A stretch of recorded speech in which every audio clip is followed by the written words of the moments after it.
నమస్తే ఎక్స్‌ప్రెస్ మినిట్‌కి స్వాగతం. తెలంగాణకు సంబంధించిన అప్డేట్స్ చూద్దాం. తెలంగాణ రాష్ట్రంలో పర్యాటక రంగానికి అపారమైన అవకాశాలు ఉన్నాయన్నారు మంత్రి కేటీఆర్. ప్రపంచ పర్యాటక దినోత్సవం సందర్భంగా పలు పర్యాటక సంస్థలకు అవార్డులు అందించారు. వరంగల్ జిల్లా పాలకుర్తిలో టీఆర్ఎస్ టీడీపీ కార్యకర్తలు పరస్పరం రాళ్లదాడులకు పాల్పడ్డారు. ఈ దాడిలో ఎర్రబెల్లి దయాకర్రావు, ఇరు పార్టీల కార్యకర్తలు, స్థానిక ఎస్ఐతో పాటు మీడియా ప్రతినిధులు గాయపడ్డారు. ప్రోటోకాల్ విషయంలో ఈ వివాదం చెలరేగింది. హైదరాబాద్లో గణేష్ నిమజ్జన కార్యక్రమం ప్రశాంతంగా జరిగిందని చెబుతున్నారు హైదరాబాద్ పోలీస్ కమిషనర్ మహేందర్ రెడ్డి.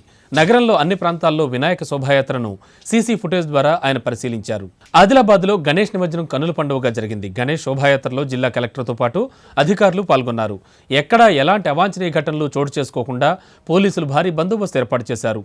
యువకులు, చిన్నారులు నృత్యాలతో నిమజ్జనం కోలాహలంగా జరిగింది.